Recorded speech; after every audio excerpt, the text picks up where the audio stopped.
Good evening, ladies and gentlemen. Welcome to Lifestyle with Dr. Mobi. I'm Dr. Mobi. Today we have an interesting topic, and that is paranormal discussion on Bigfoot.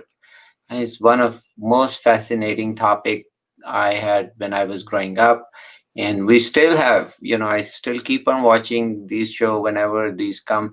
And we have a guest who has really great interest in it. He's gonna teach us a little bit about that, and he does podcasting. Let's welcome Mike. Mike, Hey, thanks, Dr. Moby. Thank you, everybody. Thanks for having me. I don't do podcasts myself. I just do the show In the Shadow of Big Red Eye, but we can get into that in a minute. Just a little bit about me is I'm 31 years old. I live up in North Jersey, up in the mountains of North Jersey, and I am a Bigfoot researcher.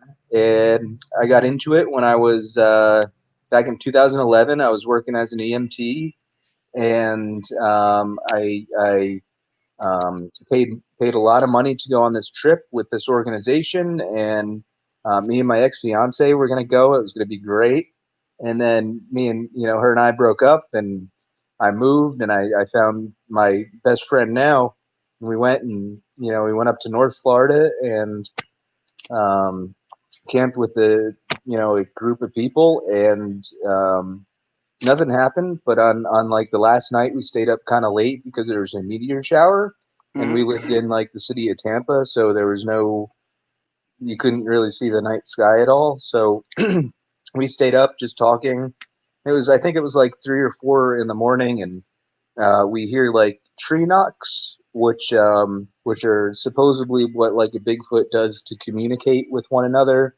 Mhm. Um, and I didn't think, excuse me, I didn't think too much of it because I was like, okay, well, since we paid so much money to go on this trip, then and we didn't have any Bigfoot activity at all, that's probably like the people putting on this thing to try to get us kind of on our feet and have us come back next time and pay more money.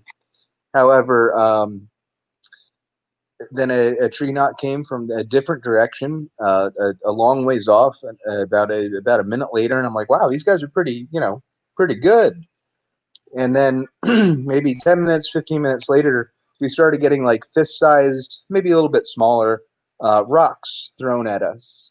Mhm. And you could hear them come down through the trees. You could hear like the it was all pine trees. You could hear like the branches kind of breaking and whatever, and you Mhm. hear the thud of the rock. And they were all like 10 to 15 feet away from us. Mhm. And I'm like, wow, these guys are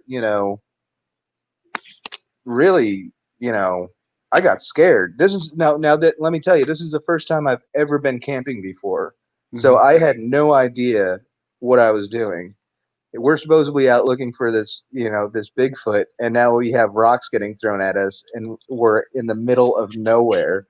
Mhm. So, my buddy Jimmy, he's like, "Well, if you want to go sleep in your car," and I was like, "Yeah, I'm just gonna go sleep in my car." And finally, he talked me out of it, and um, we ended up over about 10 minutes getting 5 of these smaller sized rocks thrown at us. And my buddy Jimmy, he was like, listen, I'm going to throw one back at it. And I said, okay, I don't think that's a good idea. But he threw one back, and then like a boulder this big came through the trees and landed like 10 feet away from us. And that's what really got me into Bigfooting. So went back and did some more research, and did whatever I could, and had some really cool activity. We went out again, and then I started the show In the Shadow of Big Red Eye, and this is our promo for season 5. If you guys want to take a look at it. Yeah.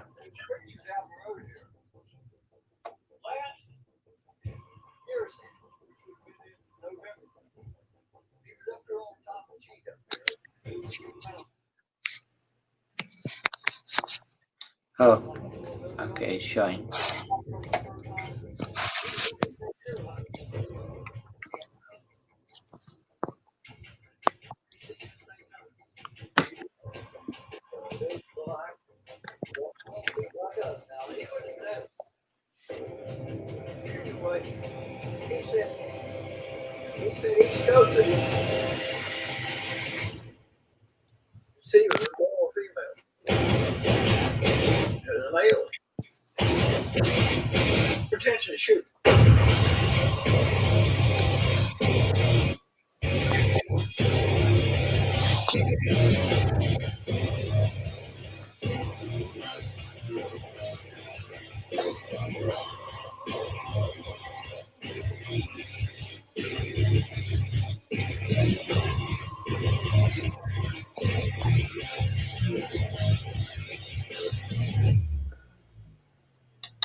Okay, great. Wow, look at the.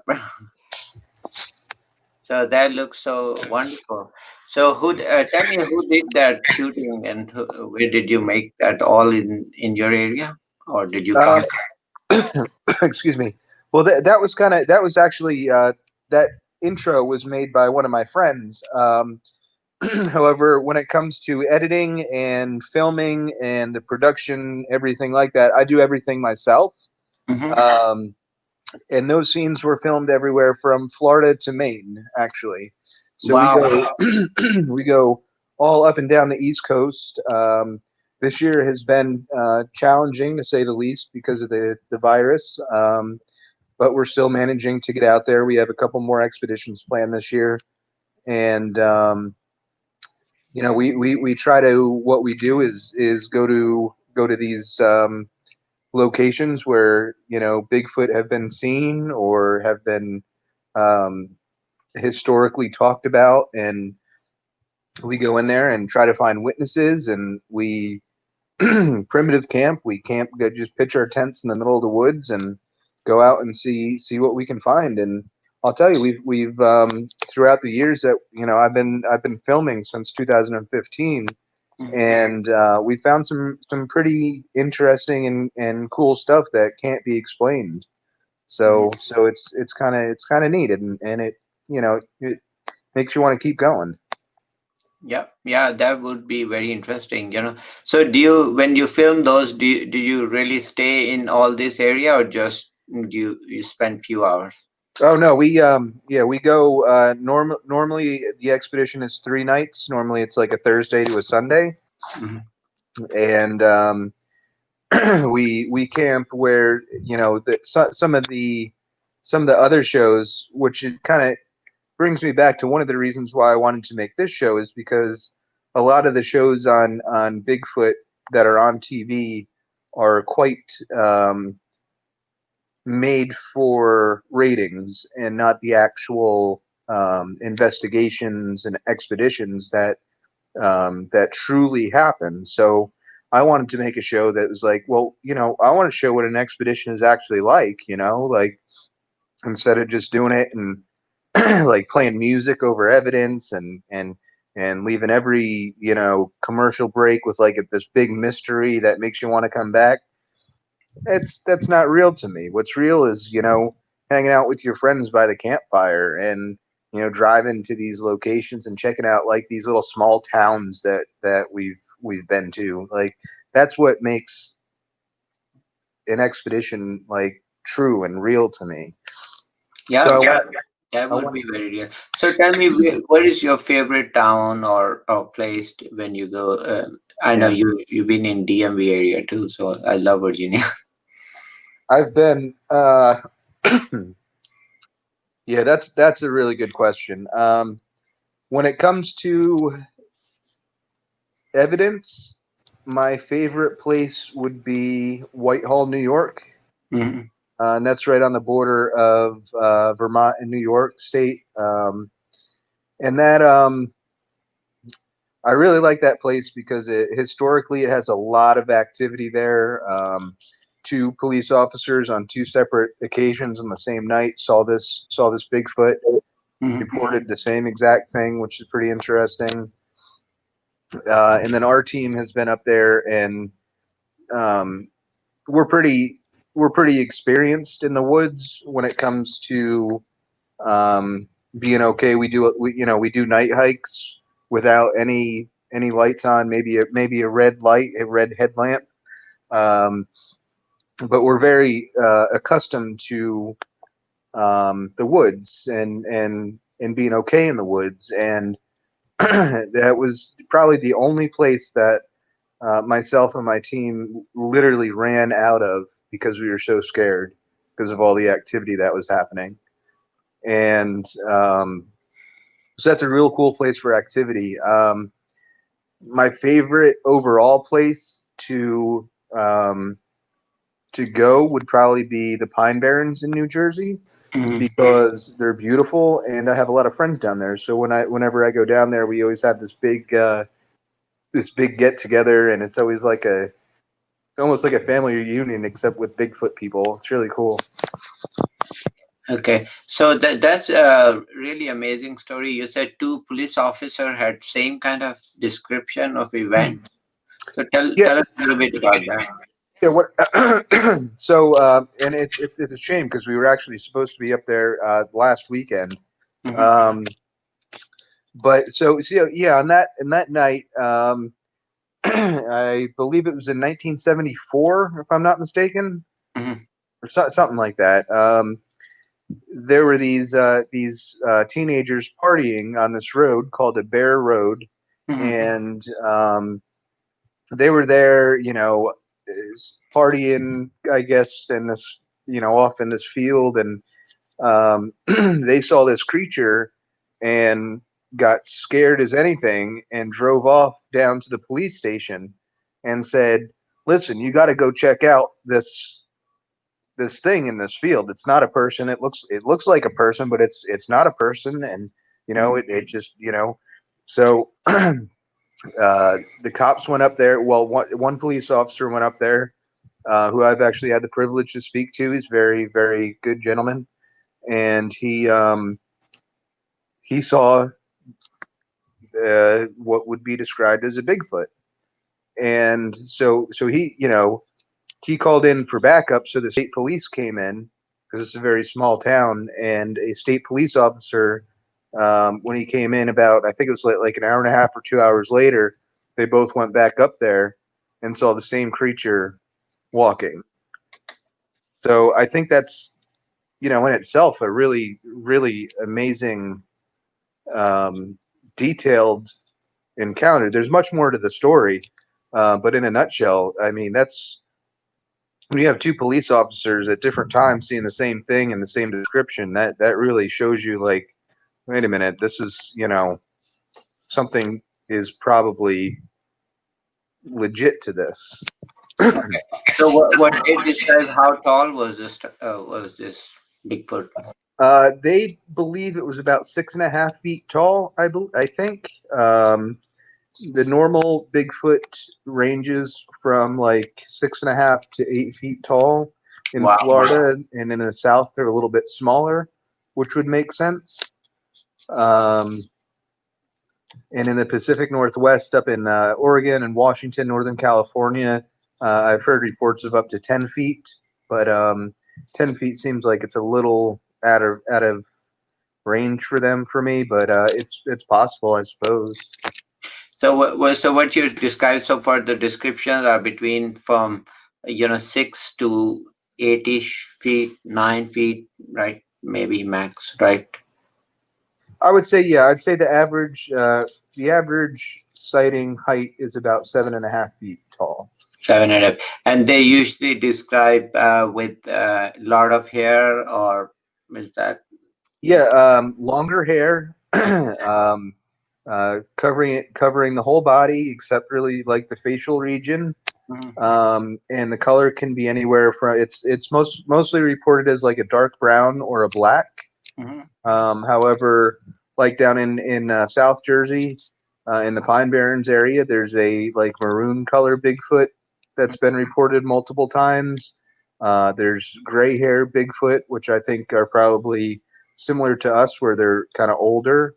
mhm. Um, and around the world, there's different types of Bigfoot type creatures too. Like the Yeti is supposedly, could have white hair, it could have brown hair, but it's really interesting because um, the the hair. I actually have a I don't have access to it right now, but I have a hair sample that was sent to me from one of my friends. And it was taken from northern Michigan, the Upper Peninsula of Michigan. Oh, And I live there. oh, yeah, okay. And so it's just a single hair, and he had it DNA analyzed, Mhm. and it came back as unknown primate.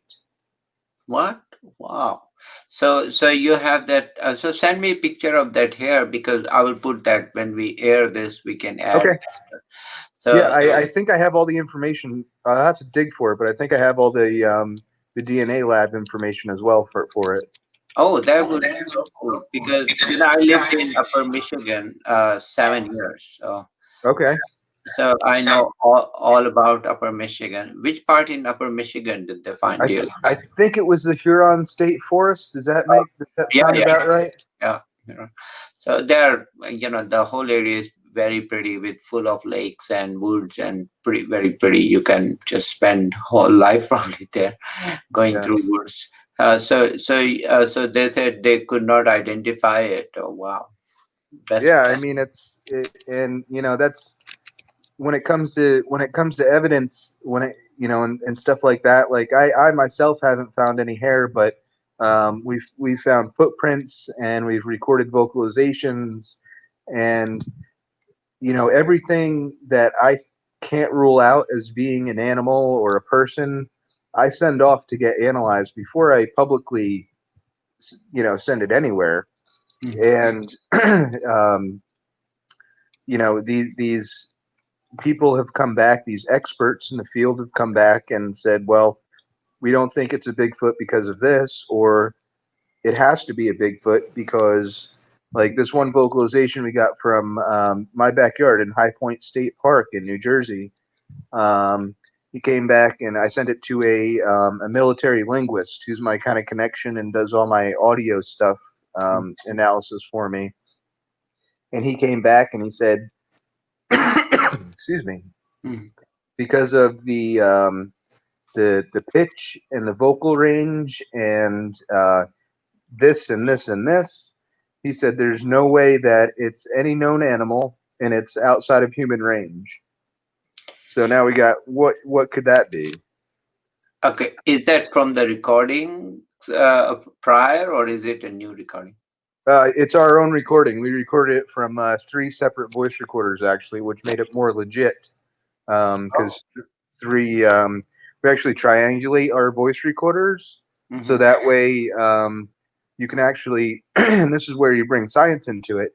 You can actually count the decibels on each like recording Hmm. and see the direction, not only the direction but how far away the vocalization came from, and then overlay that on a map and you have the exact location of where a vocalization came from. It's pretty neat. Yeah, yeah, that would be very neat.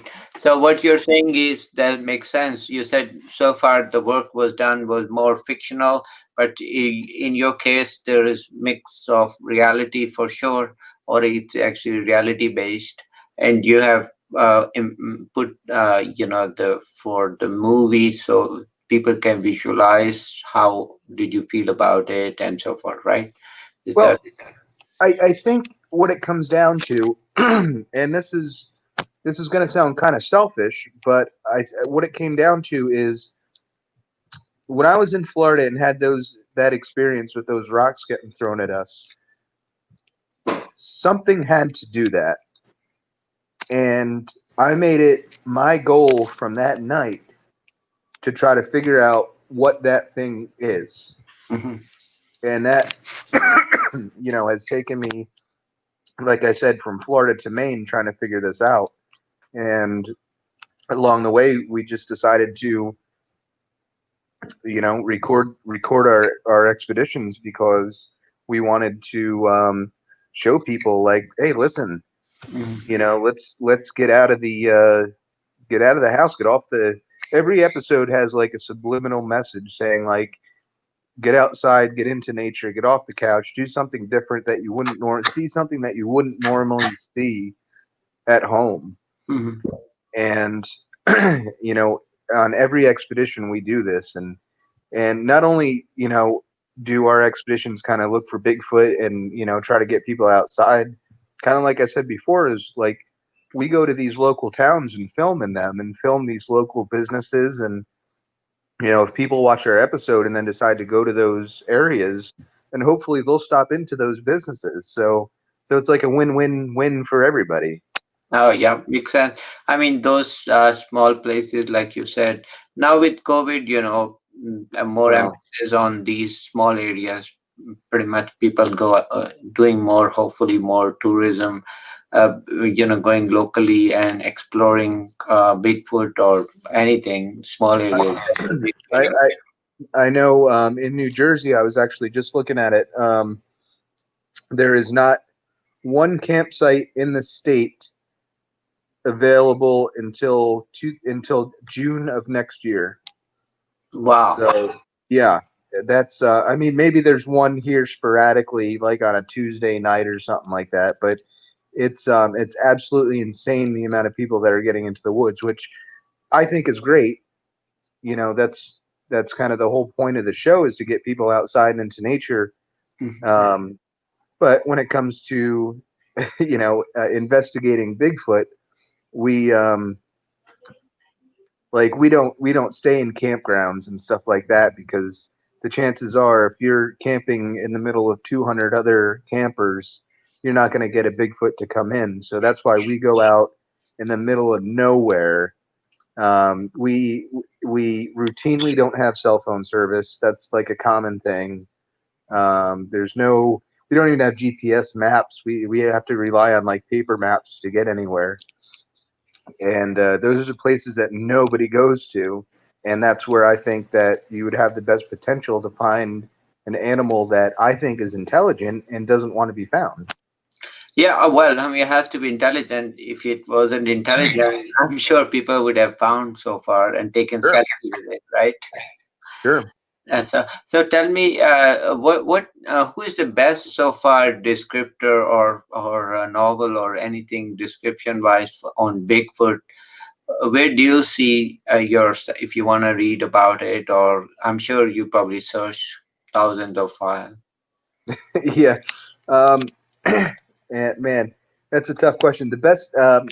Well, the place to start is if you're interested in Bigfoot, the very first thing you got to do is you got to go on YouTube and search the Patterson Gimlin film or Okay. the PG film, and that's from Northern California, from Willow Creek, Northern California, and it's the famous kind of Bigfoot walking filmed in 1967, I think it was, Hmm. by Roger Patterson and Bob Gimlin, and they filmed this creature just walking through this logging cut along this river, and that was the start to the Bigfoot phenomenon in North America. People have talked about it. The Native Americans, almost every Native American tribe in North America, has a story of a Bigfoot. Hmm. But what's cool about it is it's not like the god of rain, and it's not like the god of fire. It's like Hmm. here's an eagle, and here's a bear, and here's a Bigfoot, and here's a squirrel. Like it's grouped as an animal.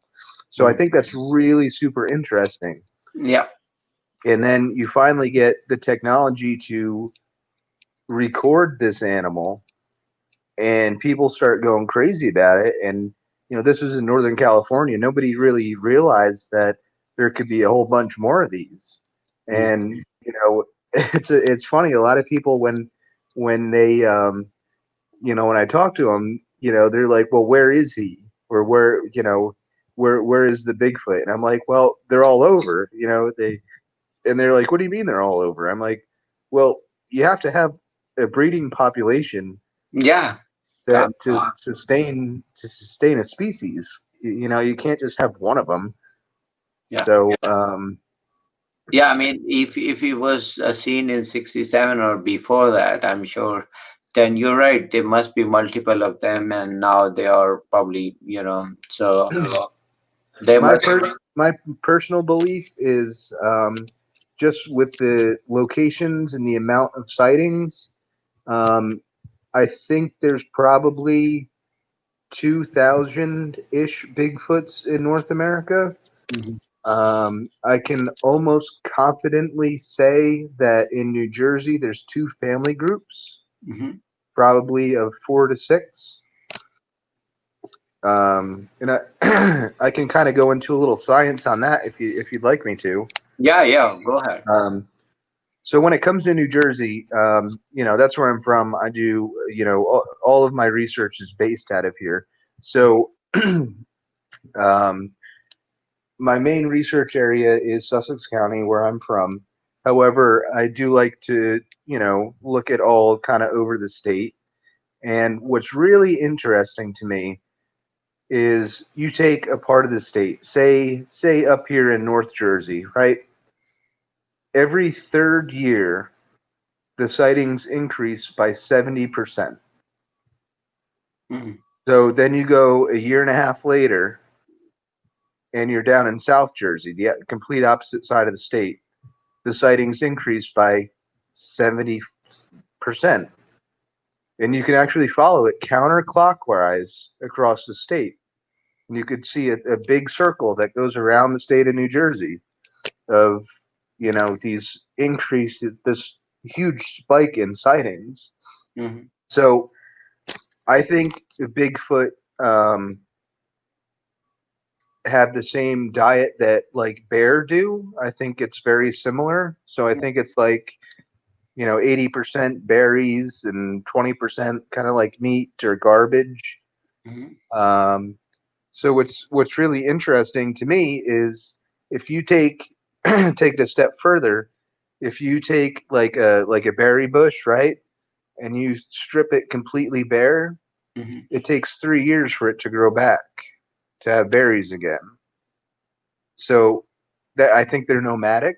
I think they follow the food, and I think that you know every third year you're gonna have a source of food wherever you're at. It's really, I mean, it's to have it. It's you just look at the facts behind it and the sightings. It's like, man, that's you can't make that stuff up. No, that makes sense. There is some science to it. So, and you have probably great research done already. Well, thank you for sharing. So, let's wrap it up. For any final things you would like to tell the audience, and then we'll wrap it up. Yeah, sure. I would, if you enjoyed kind of what I had to say, I have a lot more information on my YouTube channel. All of our episodes are up there. The channel is Sussex County Bigfoot NJ. Our show is called In the Shadow of Big Red Eye. We're Mhm. on Facebook, Instagram. Um, we have merchandise for sale, DVDs, T-shirts, all that good stuff. And we do public expeditions too. So if you actually are super interested and wanted to come out and go bigfooting with us, just send the Facebook page a message, and we'll see if we can't get you on board to one of these expeditions. Yeah. Doug, go ahead. No, no, I said that sounds very interesting, and would love to probably also, for our channel, for sure, you'll be our Bigfoot consultant. Oh, I I appreciate that. I like to tell I like to tell people though that nobody is an expert on this because nobody really knows what it is. But I have done a lot of research and experienced a lot of different things. So I appreciate that title. Oh Thank you, yeah, Tom. so you can say you are lifestyle TV correspondent on Bigfoot. Perfect, or specialist for that. Okay, well, it was nice talking to you, and I'm sure audience had fun. So check out his YouTube channel, and you can send us Twitter feedback or email or whatever you like. So keep asking us questions so we can ask more questions to Mike and others. Yeah, So if you guys have any questions, send them to me. I'm very open. I'm very, even though I produce this show, I'm very, fan based. If you have something you want to say, shoot me a message. Don't Facebook request me because I don't accept people I don't know. But send the page a message. And Dr. Moby, I just want to thank you again for having me on. And I know it was kind of like a last minute thing tonight. Um, but I super appreciate it, and I had an awesome time talking to you. And I hope your viewers and your fans had interesting time listening to what I had to say. yes, sir, we really enjoyed. Thank you for coming. Take care and stay safe. Awesome. You Take guys care. have a great night. Take care.